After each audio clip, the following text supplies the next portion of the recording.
मणक्याचे आजार अजून कोणते-कोणते आयुर्वेदिक शास्त्रात सांगितलेले आहे? एक लक्षात घ्या, मणका विकार म्हणून एक सेपरेट अध्याय कुठंच नाहीये आयुर्वेदशास्त्रामध्ये.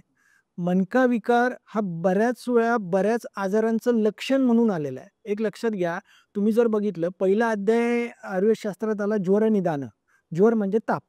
तापामध्ये वातज्वर असेल, तिथे मणक्याच्या ठिकाणी दुखणं, मणक्याच्या ठिकाणची हाडं, त्रिक संधिशूल म्हणजे सॅक्रमचा भाग दुखणं, टेलबोन दुखणं, खांदे अवघडणं, जांभळा येणं, सगळे अंगमर्द, सगळे अंग आणि अंग दुखणं. त्याचबरोबर पित्तज्वर आहे. पित्तज्वरामध्ये मणक्याचा भाग गरम होणं, कफज्वर मणक्याच्या ठिकाणी थंडी वाजून ताप येणं, त्याचबरोबर रक्तपित्त. रक्तपित्त म्हणजे बऱ्याच वेळा संडास वाटे खूप रक्त जातं, लघवी वाटे रक्त जातं किंवा डोळ्यातनं रक्त जाणं, तोंडातनं रक्त जाणं, नाकाचा घोळणा फुटणं आणि तो घोळणा फुटून धातुक्षय होऊन मणका दुखार. त्याचबरोबर मूळव्याध, कॉन्स्टिपेशन, संडासला कुंटणं, जोर लावणं आणि त्यातनं मणक्याचा विकार. त्याचबरोबर जुलाब फार झाले आणि त्यातनं मणक्याचा विकार. बऱ्याच पिरियड्समध्ये लोकांना, स्त्रियांना बघा, पिरियड यायच्या काळाच्या आधी खूप प्रचंड वेदना कमरेमध्ये असतात काही लोकांना. त्याच्यामध्ये वातच प्रदर म्हणजे 2 आणि 3च दिवस अंगावरनं जातं, कमी अंगावरनं जातं, त्यामुळे पण कंबरदुखी असते. मग त्या कंबरदुखीमध्ये ज्येष्ठ मधाचं चूर्ण आणि काळं मीठ जर खाल्लं तर ती वेदना लगेच कमी होते. दशमूलारिष्ट नावाचं एक औषध आहे. ते 3 चमचे औषध, 3 चमचे पाणी जेवणानंतर 3 महिने त्या लेडीजनी घेतलं, तर ते पिरियड्स नॉर्मल होतात आणि ती कायमची कंबरदुखी त्यांची बरी होते. त्याचबरोबर मूतखडा आणि कंबरदुखी.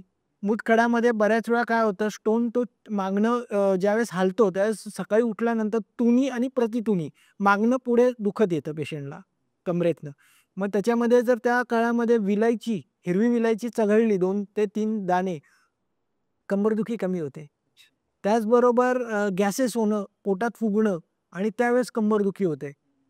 बऱ्याच वेळा अजीर्ण होणं, पित्त वाढणं प्रचंड, मळमळणं आणि त्यावेळेस मान दुखायला लागते, अपर शोल्डर दुखायला लागतात. मग हा मणका विकार जो आहे ना, तो आयुर्वेदशास्त्रात खूप वेगवेगळ्या पद्धतीने सांगितलेला आहे. त्याचबरोबर गरविष.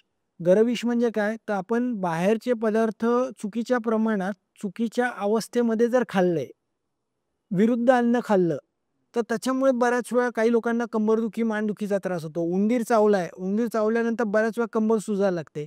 तिथे पूर्ण कमरेचा भाग काळा पडतो. कधी-कधी त्यातनं पस येतो. उपदेऊष फिरंग म्हणजे बऱ्याच वेळा पूर्वीच्याला सेक्सुअल डिसऑर्डर होता. त्याच्यामध्ये लघवीच्या मार्गातनं पस जाणे, लघवीच्या जागेवरती फोड येणे आणि त्याच्यामुळे कंबर दुखणे. अंगावरनं पांढरं खूप जाणे आणि त्यामुळे कंबर दुखणे, धातुक्षयजन्य. बऱ्याच वेळा आमवात नावाचा एक आजार आहे, ज्याच्यामध्ये सगळे सांधे सुजतात. मान सुजते, कंबर सुजते, घुटे सुजतात, गुडघे सुजतात आणि त्यामुळे कंबर दुखायला लागते, कंबर अवघडते, ताप आल्यासारखं वाटतं. आमवात ज्याच्यामध्ये आर फॅक्टर पॉझिटिव्ह असतो. तसाच अजून एक आजार आलाय अँकोलॉजिंग स्पॉन्डिलोसिस, ज्याच्यामध्ये पूर्ण मणका कडक होऊन जातो. पाणी संपतं मणक्याच्या मधलं आणि बांबू स्पाईन, पूर्ण बांबूसारखा मणका होतो. त्या पेशंटला हलता येत नाही. मान जरी हलवायची तर हे बघा असं झालं. चालू शकत नाही, झोपू शकत नाही. अँकोलॉजिंग स्पॉन्डिलोसिस. एक लक्षात घ्या, खूप मणक्याचे वेगवेगळे आजार आयुर्वेदशास्त्रात आले. त्याला एक आहे की पेशंटची नाडी बघणं, पेशंटला समजून घेणं, पुढनं मागणं चारी बाजूनी बघणं, त्याच्या टेस्ट सगळ्या करणं, एक्स-रे बघणं, एम-आर-आय करणं, सी-आर-पी, युरिक ॲसिड चेक करणं आणि त्याच्यावरनं ठरवणं की नक्की ॲक्युरेट मणक्याचा आजार कशामुळे आहे. बऱ्याच वेळा नुसतं सायटिका स्लिप डिस्क नाही, तर बऱ्याच वेळा आजार हा इतरही आजार असतात. Diagnosis is very important in the spine disorder. नक्कीच. अ